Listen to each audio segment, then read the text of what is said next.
Tim Wilson, who is the chair of the Economics Committee. Tim Wilson, thanks so much for your time. Your committee going to be hearing shortly, hearing from APRA and others. What do you want to hear from the regulator?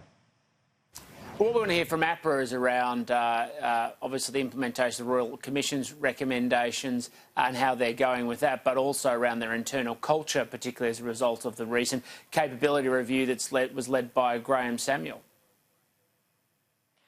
What in particular do you want to hear? Because we've heard some mixed reports about whether they are genuine, especially with those comments from APRA following Graham Samuel's review. Is there anything key that you're going to be asking them specifically on Friday?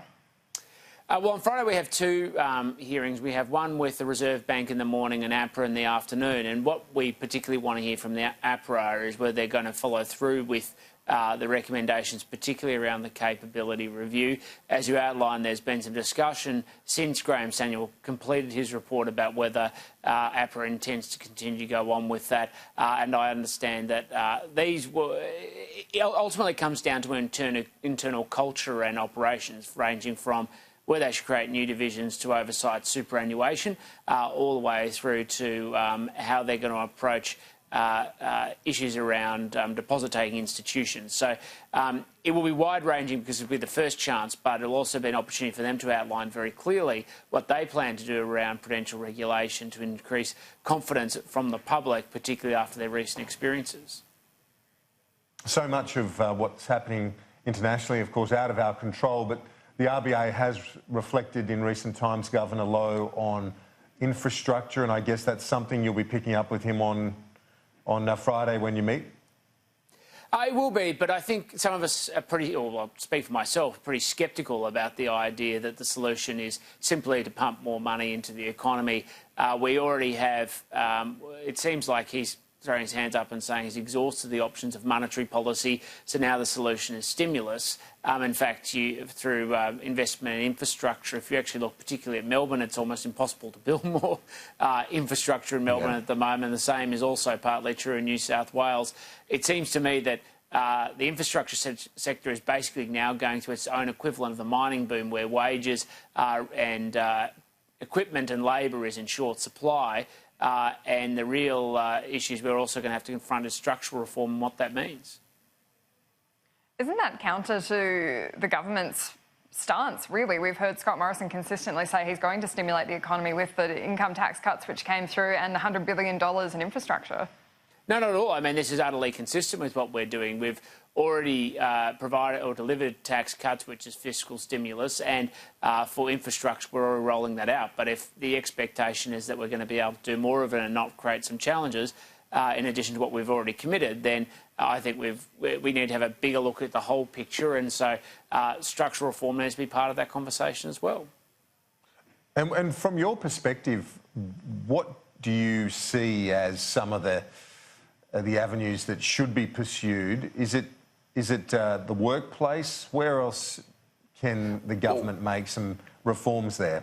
Well, we've already made reforms to the tax system, and they're welcome because they're flattening out and simplifying the tax system in the most recent budget.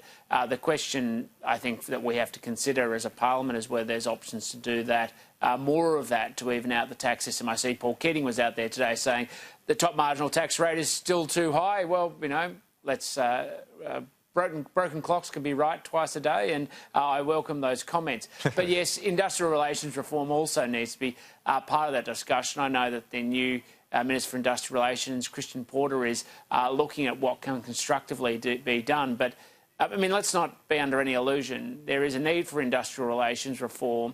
The opponents of industrial relations reform have always been the Labor Party because they see it as a diminishing of their power and influence rather than what's in the best interest of Australian workers and job creation. If Labor keeps putting themselves ahead of the national interest, there will ultimately have to be political disagreement about it. What do you make of Jim Chalmers' comments? The Shadow Treasurer was on just a short time ago responding to Paul Keating's comments about Labor's tax policy. They still haven't ruled out negative gearing as a policy or reform or franking credit reform. And he was saying that the attack very much to be on the government, saying that the Liberal Party's anti-superannuation altogether.